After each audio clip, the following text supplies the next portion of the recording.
Students, मैं रेणुका और हम क्लास 10th मैथ्स की एनसीईआरटी बुक की सीरीज कर रहे हैं। इस सीरीज में हमने करंटली आपकी क्लास 10th मैथ्स बुक का एनसीईआरटी का सेकंड चैप्टर पॉलिनोमियल खत्म किया और इस चैप्टर के रिगार्डिंग हम अब तक सारे के सारे कॉन्सेप्ट, उसके रिगार्डिंग जो भी क्वेश्चन बने हुए हैं आज तक और जो बन सकते हैं कमिंग एग्जाम में, वो भी सारे के सारे डिस्कस कर चुके हैं। प्रीवियस ईयर एग्जाम में जो क्वेश्चन पूछे गए हैं वो भी सारे के सारे डिस्कस कर चुके हैं। इसके अलावा केस स्टडी क्वेश्चन है, असर्शन रीजनिंग है, वो भी सारे के सारे देख चुके हैं। तो आज हम इस चैप्टर का एक क्विक रिवीजन लेंगे। क्विक रिवीजन मीन्स जो कि इस चैप्टर में कुल मिलाकर है क्या, सारे के सारे जो भी फॉर्मूले हैं वो सारे के सारे हम यहाँ पर देखेंगे। तो इसे हम माइंड मैप कहते हैं। तो सबसे पहले हम इस चैप्टर में देखते हैं कि पॉलिनोमियल क्या होता है। जब भी कोई अलजेब्रिक एक्सप्रेशन वो इस फॉर्म में लिखी जाती है an x power n plus an minus one x power n minus one और देन डैश फर्दर इसी टाइप से कंटिन्यू रहेगी और लास्ट जो इसकी टर्म होती है a0। तो इस टाइप की अलजेब्रिक एक्सप्रेशन को हम पॉलिनोमियल कहेंगे अगर ये सारे आपके जो x की पावर n, x की पावर n माइनस वन ये क्या वेरिएबल है। क्योंकि इनकी वैल्यू चेंज होती रहती है, जबकि इन वेरिएबल्स के साथ जो भी ये नंबर्स लिखे हुए हैं यहाँ पर an माइनस वन ये सारे के सारे रियल नंबर्स हैं और इनको हम कोफिशिएंट्स बोलते हैं। इनका पॉलिनोमियल का x की पावर n का कोफिशिएंट्स क्या होगा an, x की पावर n माइनस वन का कोफिशिएंट क्या होगा an माइनस वन और इस कंप्लीट जो ये लिखा हुआ है n x पावर वन ये एक टर्म होगी first term, an minus one x की पावर n माइनस वन ये सेकेंड टर्म होगी और लास्ट टर्म आपकी यहाँ पर होगी a0। तो an माइनस वन a0 ये सारे के सारे क्या होने चाहिए, रियल नंबर्स होने चाहिए।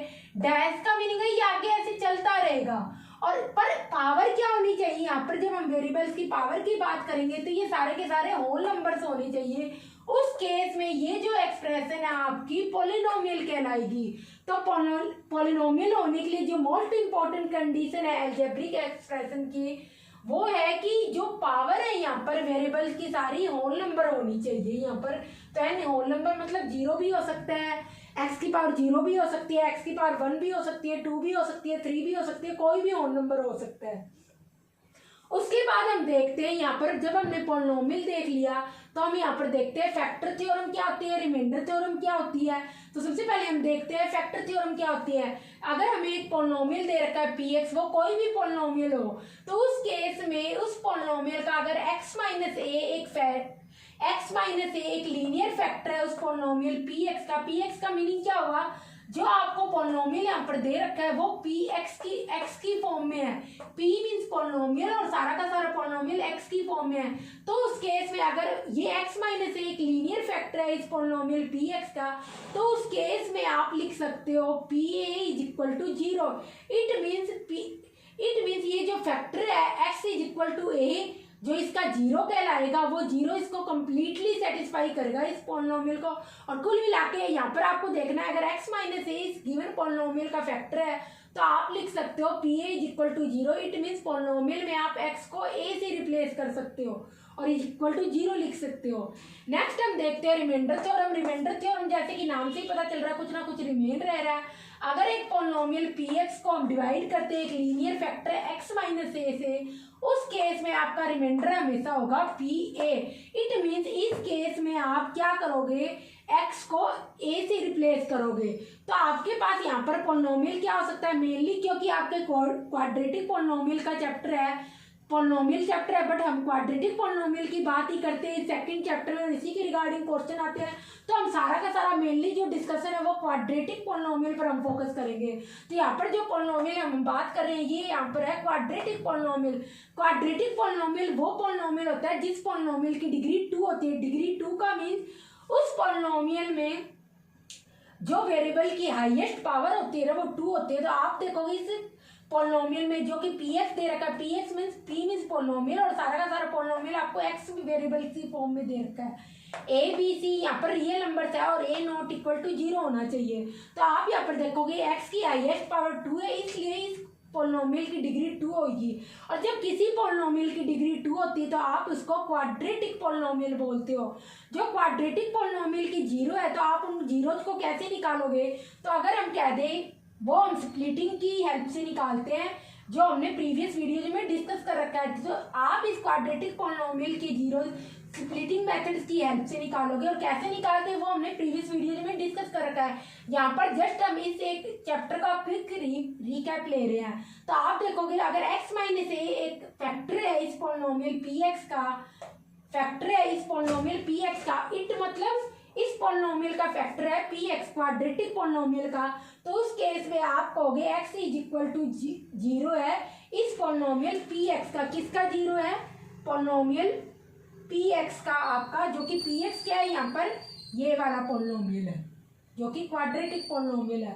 तो इस क्वाड्रेटिक पॉलिनोमियल का क्या है यहाँ पर 0 कहलाएगा। तो x is equal to a इसका 0 कहलाएगा। कुल मिला के आप 0 कह दो, फैक्टर कह दो, रूट कह दो, वो इसका मतलब यही होगा, इसको कंप्लीटली सेटिस्फाई करेंगे और कुछ भी रिमाइंडर नहीं रहेगा।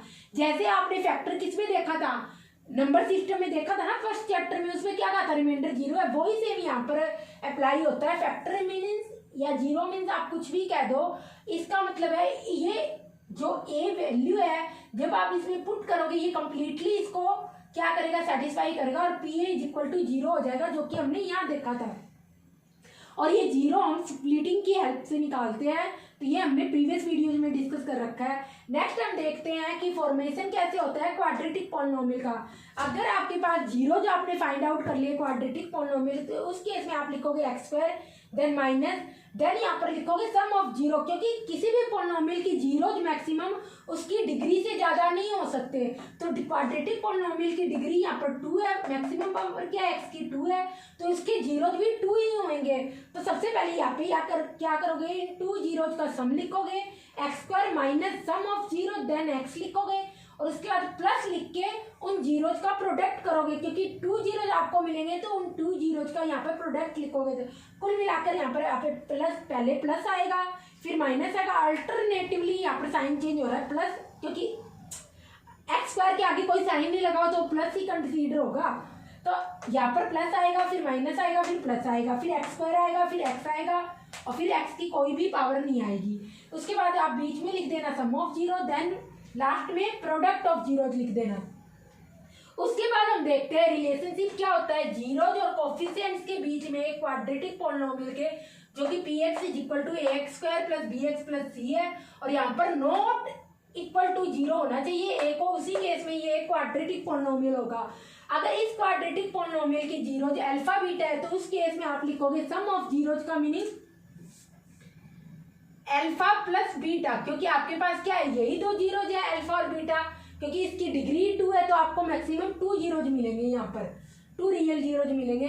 तो इस केस में सम ऑफ जीरोज होगा, क्योंकि यहाँ पर हम रिलेशनशिप दे रहे हैं जीरोज और coefficients of quadratic polynomial. Zeros क्या है, alpha plus beta, sum of zeros हम लिखेंगे क्या लिखेंगे, alpha plus beta is equal to minus, यहाँ पर कोफिशिएंट्स के बीच में रिलेशन है तो कोफिशिएंट का होगा माइनस एक्स का कोफिशिएंट, जो कि क्या है इस पॉलिनोमियल में b है तो माइनस b लिख दिया, अपॉन में एक्स स्क्वायर का कोफिशिएंट, जो कि क्या है यहाँ पर कोफिशिएंट मतलब एक्स स्क्वायर के मल्टीप्लिकेशन में क्या है a, तो यहाँ पर अपॉन में एक्स स्क्वायर का कोफिशिएंट। तो सम ऑफ जीरो जो आपका होगा कि माइनस एक्स का कोफिशिएंट अपॉन में एक्स स्क्वायर का कोफिशिएंट, ऐसे ही क्योंकि यहाँ पर आपको 2 जीरोज क्या मिले अल्फा और बीटा, तो प्रोडक्ट ऑफ जीरोज की आप जब बात करोगे तो आप लिख सकते हो अल्फा बीटा, और उस केस में आपको क्या मिलेगा यहाँ पर, ये तो हमने प्रोडक्ट ऑफ जीरो देख लिया। अब पॉलिनोमियल क्वाड्रेटिक पॉलिनोमियल के कोफिशिएंट्स के बीच में इनका क्या रिलेशन होगा तो वो हम देखते हैं।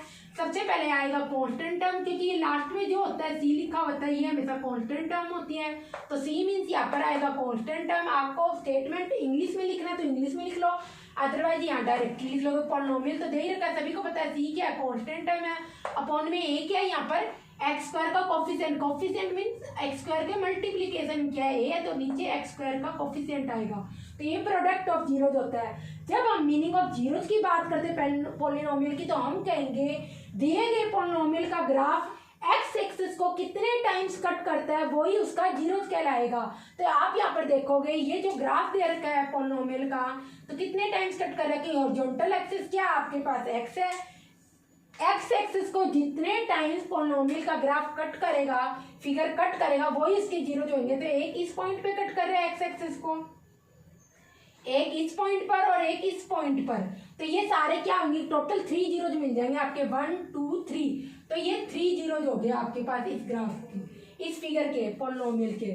जीरो मीन्स एक्स एक्सिस को गिवन फिगर कितने टाइम्स कट करता है वो सारे इसके जीरो देंगे। और कुल मिला के आप ये भी कह सकते हो कि वाई की एक्स की वो वैल्यू जिनके लिए वाई हमेशा जीरो हो। तो कुल मिला के आप एक जीरो ऐसे भी लिख सकते हो सकता है इस पॉलिनोमियल का एक जीरो क्या दे रखा है 3,0 और दूसरा एक जीरो तो ये भी होगा 0,0 क्योंकि ये कहाँ जा रहा है ओरिजिन से जा रहा है। तो इसके जीरो क्या है 0,0 3,0 एक ये हो गया 3,0 और ये नेक्स्ट जो है वो कुछ भी हो सकता है, ये माइनस में होगा, इधर की साइड आप कुछ भी मान सकते हो -4,0।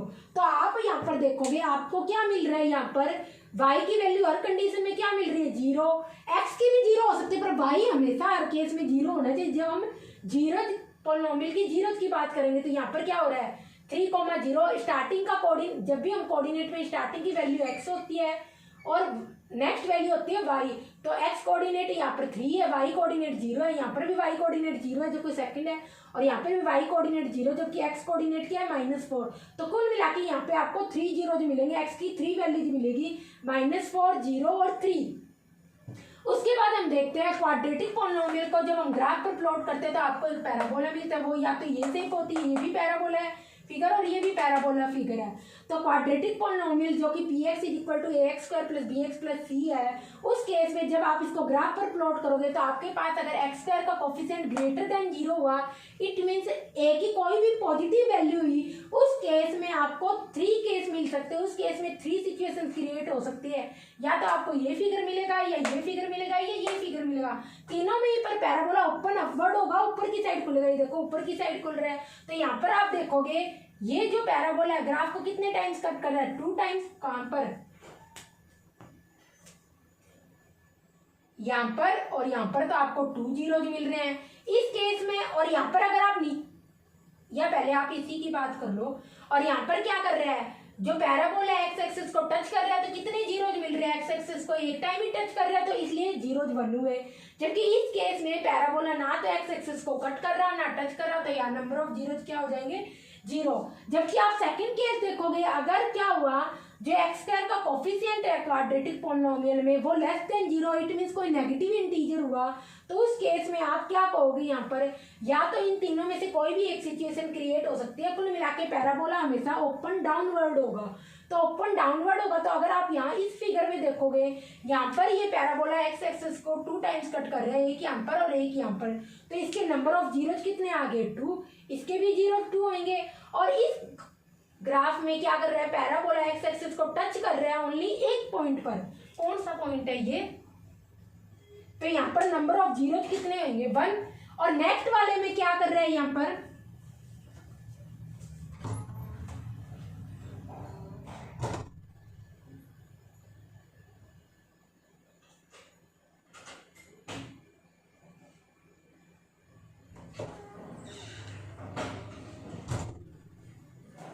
लास्ट ग्राफ है, इसमें आप देखोगे यहाँ पर पैराबोला क्या कर रहा है एक्स एक्सिस को 2 टाइम्स कट कर रहा है तो 2 जीरोज मिले, यहाँ पर एक टाइम टच कर रहा है तो 1 जीरो मिला, और यहाँ पर क्या कर रहा है ना तो पैराबोला एक्स एक्सिस को टच कर रहा है ना कट कर रहा है, इसलिए नंबर ऑफ जीरोज क्या होंगे 0 होंगे।